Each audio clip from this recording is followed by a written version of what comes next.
Hello and welcome back to the DFS Premier League Show, brought to you by VIP-bet.com. This is match week 29. I'm your host, Kevin DeVries. Over there is my good friend and partner in crime, Rob Langevin. Rob, after a ridiculously short and truncated week last week, we're finally back in full force. We got 6 matches on the docket. Any stylistic changes people should be making considering we have a full slate again?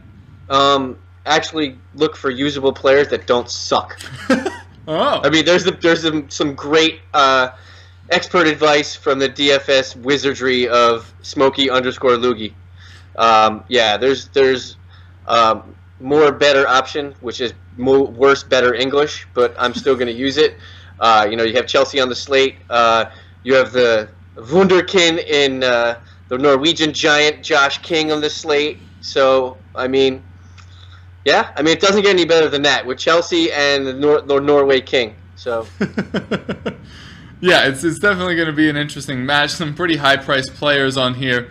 Gylfi Sigurdsson, the most ridiculous one, on 11,000 something, which is ridiculous. But before we started recording, you were mentioning me that you had a new idea for a little thing you wanted to talk about. So what was that? Yeah, well, I see this in other formats, other sports across the DFS universe that people compare prices to their returns in the daily formats. So say if a guy costs 5,000 and he returns 10 points, he's exceeding his value by double. He's doubling his value in points.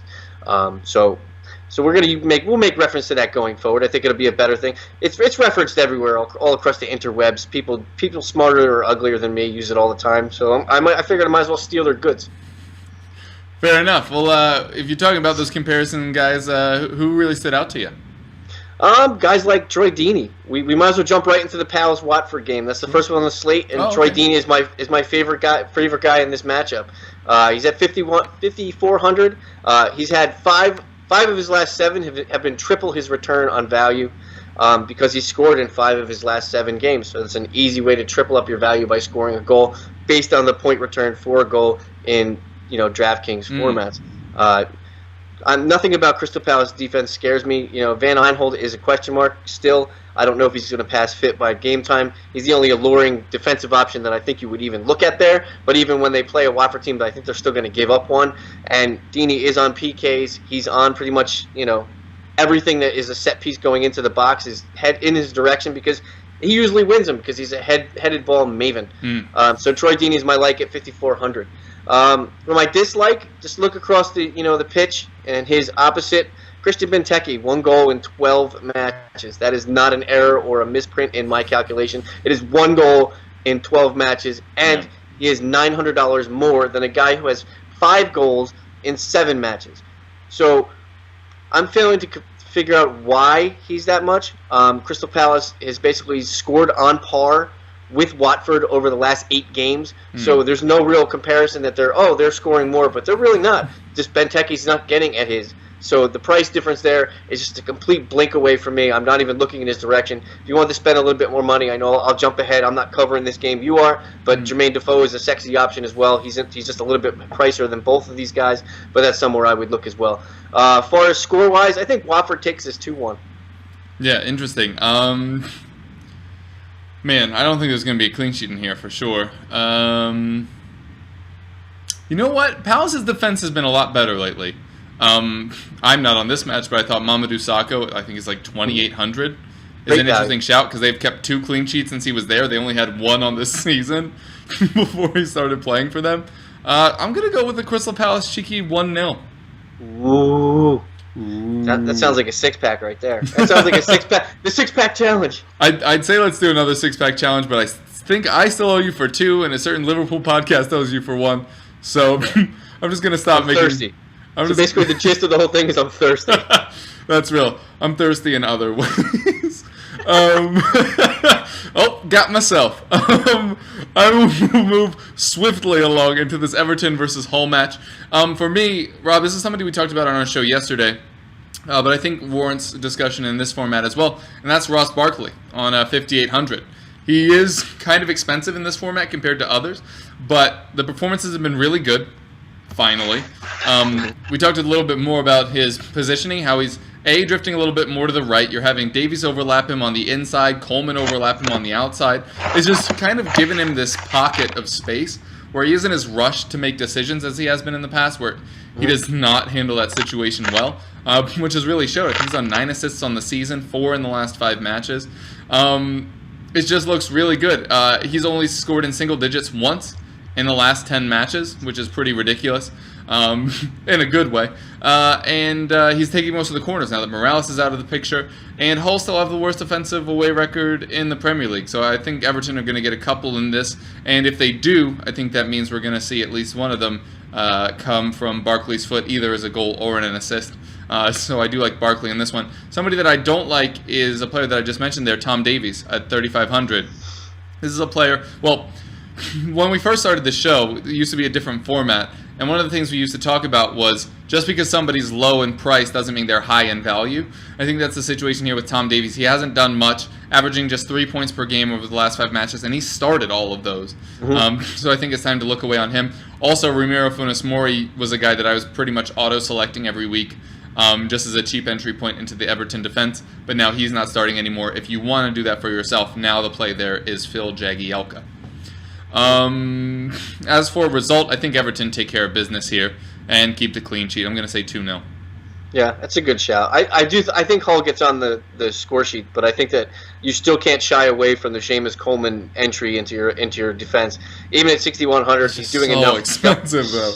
I know he's still doing enough. He's still giving a decent return. I mean, he's averaging 11 points over his last, I think, 6 games combined, whatever. But he's still giving you decent enough return for a defender. And there's always that clean sheet. I don't think it'll happen, but Kevin thinks it does. So one of us is going to either be right, one of us is going to be wrong. And getting back to Matt Barkley, look at the guys. Ross Barkley. Matt Barkley was a quarterback for USC. Ross Barkley. Yeah, Ross Barkley. Getting back to Ross Barkley, you look at the midfielders that he's surrounded by.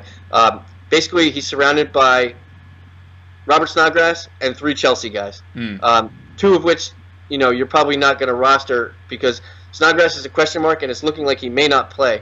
And, if you get Hazard, then you're probably not getting another expensive option. So you wouldn't bring in Barkley anyway. So you're basically going to be, henpecked into picking either Hazard, Pedro, or Ross Barkley this week.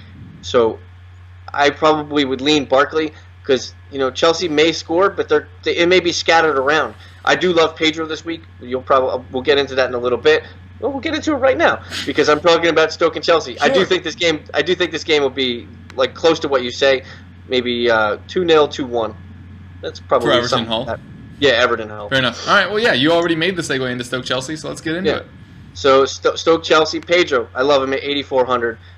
You could probably stack your lineup with mid-8 guys and then fill in the pieces later with enough $5,000 guys that you'll make your roster look decent and have decent enough names in it. Pedro's last 4, 10, 22, 13, and 16. That's fantastic return. I know he's a little pricey, but you're also running the gamut that Chelsea is on the road at Stoke, and they're probably going to put in some goals, and he's probably going to be either on the foot of it or the secondary foot to it. So he's a good bet to fill in for your midfield or forward or spot, whatever you want to play him out. People I don't like in this game, I think Chelsea's going to score some goals, so that pretty much makes any Stoke defender useless. I think they're probably going to be busy on their hind foot. Ryan Shawcross's, Jeff Cameron's, Eric Peters.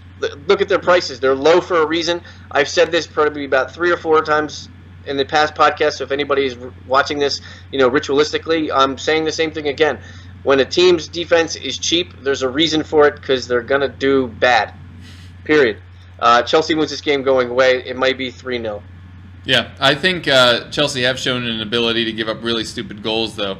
I do agree with your 3, but I think Stoke get one back, probably from some ridiculous Arnautovic nonsense. I think it just feels like this is the week he'd show up for no reason. Yeah, I agree. I mean, they only just kept United clean in the FA Cup. So, I mean, that was their first clean in 6 games. So yeah, in all competitions. Yep. All right. That will lead us into Sunderland versus Burnley, which may not sound too sexy on paper, but I do think there's definitely some interesting plays here. You already alluded to it and made some excellent shows on our other show, or excellent points on our other show, about Jermaine Defoe, that with his scoring pattern, just chronologically, it seems like Defoe's about to score, but it's not a bad shout, especially considering Burnley also has one of the worst away defenses in the league. Not the worst, but especially compared to their home record, the defensive away record is pretty poor. And Defoe is already scoring lots of goals. As I mentioned a few weeks back, he is pretty close to his career high. His career high is 18. He's never gone past that.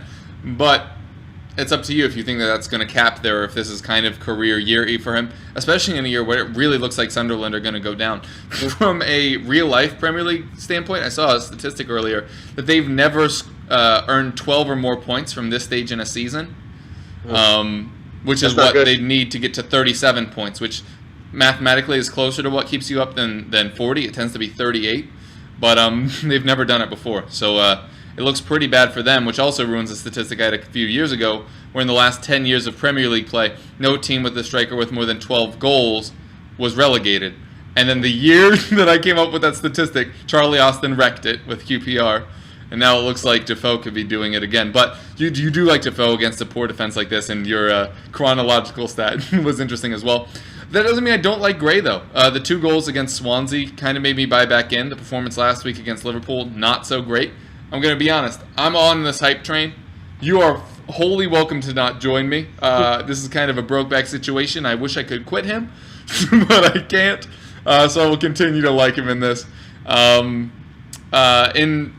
dislike, it's basically everyone else in this match. I think you could own Robbie Brady, but he's pretty highly priced for what he's been giving you.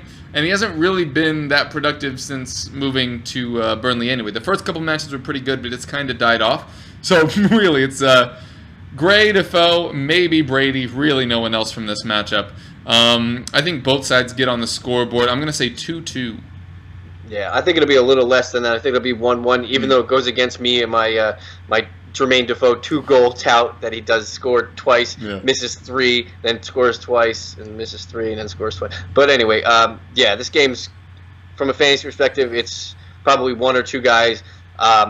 Maybe a shout to Jordan Pickford as your starting goalie this week. He may see enough shots to make him worthy, and he could get a clean sheet possibility in there. Burnley is pretty bad on the road. I also think it's pretty ironic that how we broke this down. You have the bottom 3 away defenses this week in DFS in Hull, Burnley, and Swansea on your docket. Yeah.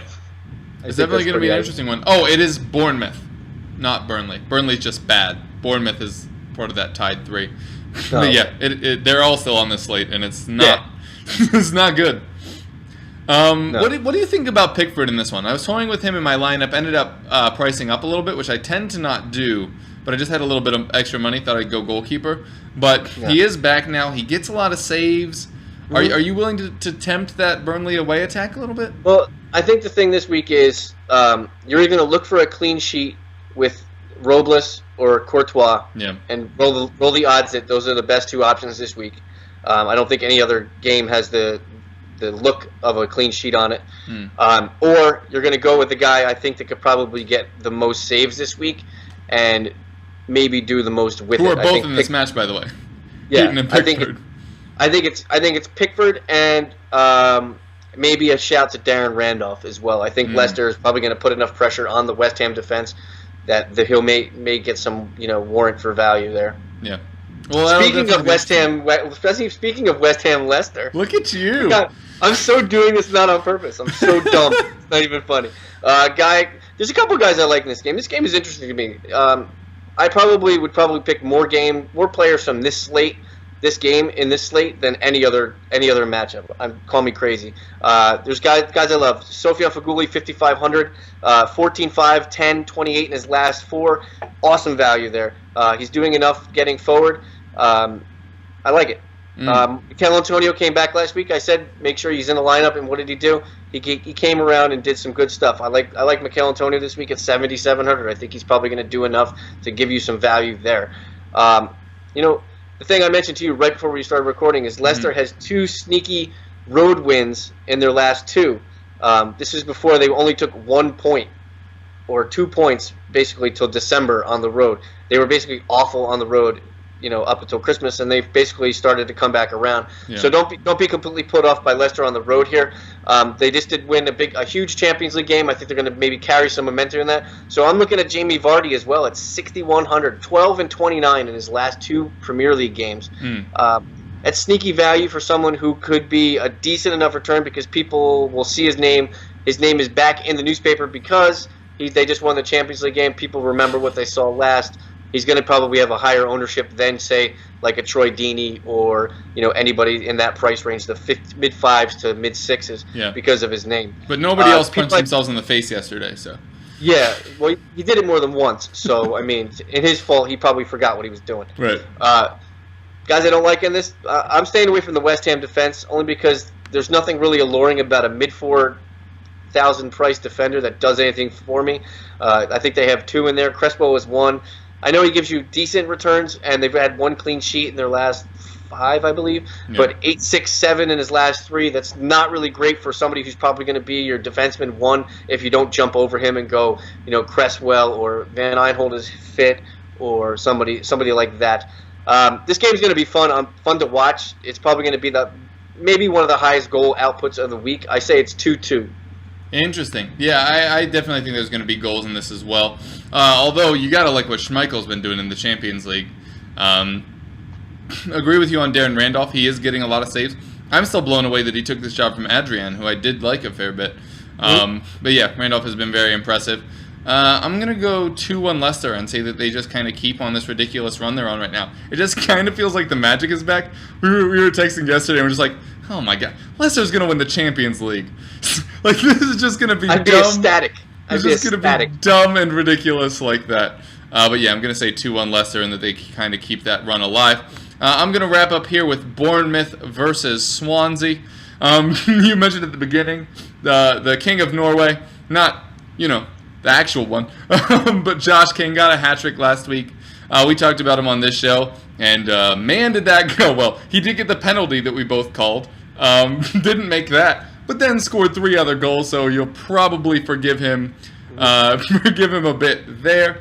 Oh, I just realized that my Skype thing got in the way of this graphic thing. But anyway, yeah, Josh King here at 6,200 is definitely somebody you have to take a look at. He will be over-owned this week. Just know that going into this. But the great stat that I checked on about a couple months ago was to see where Josh King was in shot accuracy, and he was top 10 in the league, and I thought that was impressive. I went back and looked this week. He is literally he has the best shot accuracy in the Premier League on players with over 40 attempts or qualifying attempts. Period. Literally. Of everyone. Literally. Fact. Period, to quote Sean Spicer. But yeah, so Josh King, definitely somebody you have to keep an eye on. It looked for a brief period like he lost his penalty duties to Benik Afobe, but then Afobe missed his, so now Josh King may be back on penalties again. Oh, and for those that remember that list of 3 defenses that have the worst away defense, Swansea was one of them. So drawing them this week certainly doesn't help their case at all. My dislike is Ryan Fraser. I used to love him as a bargain buy guy, but now he's at 6,100. He just isn't a value anymore. There are some matches where he still whips in loads of crosses. I think there was like an 8, a 9, 7. A lot of crooked numbers in there. And he tends to get like double-digit points in those, but it isn't consistent. And that's really good upside when you're talking about somebody that was in the 4,500 range. When you're in the 6,000 range, I just need better from that, my dude. So yeah, the high upside doesn't seem to be there for now. Also, I am not saying to not buy this player. I'm not going to pretend it's a bad matchup either. But let's talk a little bit about Gylfi Sigurdsson. Because at 11,200, that is an expensive son of a gun. So, if you're watching this and you're wondering, like, I really wish somebody would tell me it's okay to not own Sigurdsson this week. It's okay to not own Sigurdsson this week. The price is insane, and the ownership is going to be insane. And the funny thing is, if you bring in Sigurdsson, you almost have to double own Swansea players, because Fair and Tom Carroll are 2 of the best low-price, high-upside options. And so then it's like, well, how much do you think Swansea are going to score against Bournemouth? And like I said, this is not a bad matchup. Swansea will score against Bournemouth, but I just think it's interesting that it forces you into a double move, and I didn't feel like I could trust them that much in a lineup. I'm definitely going to have Sigurdsson and others, but if you were at home and you were like, man, I feel like I'm being forced into owning Sigurdsson, listen, it's okay if you don't want to own him in every lineup. You don't have to. He will be overpriced, over-owned. He'll score a goal or get an assist. He's definitely doing one or the other. But if you can find other people to do that, I'm sure you could do it at a lower price. Yeah. I mean, I agree. What did you say for the score of this game? I didn't. 2-1 Swansea. That's a good one. It could be 3-2 though. This could get poor man's goal festy real fast. Yeah. There's a lot of guys I like in this that have sneaky value. Like you said, I know Gylfi's priced to the moon, and there's no other sexy name on the palette except for Eden Hazard, and he's 2,200 less than Gylfi Sigurdsson. I know they're completely different idealistic players for DFS. Hazard doesn't give the cross and the output, the secondary stats that Sigurdsson does. Yeah. But yeah, I agree with you that there's a lot of sneaky low value guys like Tom Carroll, Leroy Fer, and I'll even throw one out there on defense. Stephen Kingsley is phenomenally valued at 3,400 for a nice obtuse name as your secondary defender. Yeah. Lawson is still down there for some reason, even though he's literally tied for second most goals among defenders. Yeah. And Kingsley has 17 crosses in his last 4 games, so that's pretty impressive for a Swansea defender that really doesn't do much than defend and other stuff, because Swansea's not the clean sheet maven that anybody thinks of. Yeah, I agree with you. This could be a goal fest. I'll temper my expectations a little bit. I'll say it's 2-1 Josh King. 2 goals in the good and 1 own goal. There you go. By the way, the funny thing is, after he missed his penalty kick and then he missed the penalty kick and then scored again. That's a 17-point swing by missing a penalty and then scoring a goal. Compared to scoring a goal. So if you miss the penalty, you get the minus points, and if you score the goal, you get the plus points. So basically, that's a 17-point swing in DFS, which is a phenomenal swing. And then considering he came back and got 3 goals in the game, it's pretty remarkable what he's doing right now. I mean, it's 8. What does he have? 8 and 8 and 11 and. Yeah, something ridiculous. Yeah, it's crazy. He's sick right now. He's sick with it, and he has the highest ranked name from Norway, last name in Norway that doesn't end in EN or ON. King. There you go. That's the stat. That's the stat you came here to hear. Yeah. I think it's 61st ranked in the Norway last name ranking. So there you go. Dynamite knowledge from the fellas here at VIP. From the brain trust that is this show. All right, Rob. If we're talking points, we're up to a full complement of 6 matches. Where do you think we're going to end up? For me, I think it could be a little high this week. We have some mismatches in here. I'm going to guess around 170. Yeah, that's probably right. I'd say 160. Yeah, 160 is probably pretty good. There'd be 2, 4, 6, 5, 11. Probably be like 19 goals on the slate. I'd probably say that'd be the low end. High end maybe 25. That's a lot of goals for six games. But 19 is probably a good number to hit on. So yeah, 160 is a good number. Yeah. All right. Well, talk us through your team real quick, and then we'll get out of here.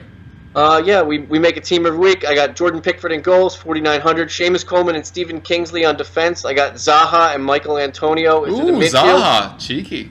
Yeah, little comeback here. I think Watford is leaky on the outside. Mohamed gets cheeky. He tries to get forward too much, gets caught. Zaha's the kind of guy who catches him there. Forwards, I have the King of Norway and Troy Deeney, and as my utility, Kevin mentioned him. We both hate him, and there's no way in possible hell that I would have rostered him last year. Ross Barkley is my utility. Yeah, he burned us so many times. For me, it's up on the screen now. I got Joel Robles. Long-time watchers of this will know I tend to shy away from the high-priced goalkeeper. But as you said, there's 2 options. Go for saves or go for clean sheet. I had a few shekels left in the bank and figured I may as well upgrade. Then Christian Fuchs, who we didn't really talk about. But Leicester's defense has been a lot better lately. He's getting those crosses back in. Is taking a few more of the set pieces. All of a sudden, he's more relevant. I'm not expecting the clean sheet, but I am expecting plenty of crosses in there to keep him valuable. Mamadou Sakho at 2,800 is a price dump. Mentioned how many high-priced players there are, especially with Sigurdsson, who I don't have in my team, but you're going to need some price dumps regardless this week. And Sakho, as we mentioned, has kept 2 clean sheets. Palace, without him, only managed 1. So I think that's an interesting option, especially for how cheap he is. He's also very good in the air, so is a goal threat from there. Ross Barkley is in my team as well. Sorry, last year versions of us who said we'd never trust him again, but there you go. Leroy Fer, who we both mentioned, is a good price sink there in midfield. Then went Eden Hazard and Romelu Lukaku, which is 2 of the high-priced guys. As Rob mentioned, Barkley kind of prevents you from going 3 big names. So it's up to you if you want to bump up to there and then go like pretty much straight stars and scrubs. Barkley obviously a little bit in the middle, but Hazard, Lukaku, my 2 high-priced guys. and then Josh King as well. So we had a lot of the same guys, which should tell you who the best picks are this week. And then there's something else I want to get into. Keep an eye on the lineups for West Ham and Swansea. Yeah. I know Llorente got a little knock. Keep an eye on the IU guys. Mm-hmm. Both of them. Yep. Jordan's 4,000 and Andre is 5,800. So just keep an eye on the lineups. They could be sneaky entry-level guys to where you need to be. Yep. All right, Rob, well, let's get out of here. Why don't you tell the folks where they can find you? You can find me on Twitter at Smokey_Loogie, or you can find my writings on Razzball.com. Yeah, and I am your other host, Kevin DeVries, at KevRuff on Twitter. I'm the lead fantasy writer over at Goal.com, so be sure to go check all of that out. It's not DFS, though, so if that's all you're looking for, this is the show for you. We also host the FPL Roundtable over at EPL Roundtable on Twitter. You can also find it under that name on iTunes. And I also write for the eaglespeak.com, so be sure to go check that out. Rob, it was great talking to you. People at home, it was great talking at you. Hopefully your teams do well, and we'll catch you next week. We're looking forward to hearing from you. Get in touch with us. VIP Bet, your place to win.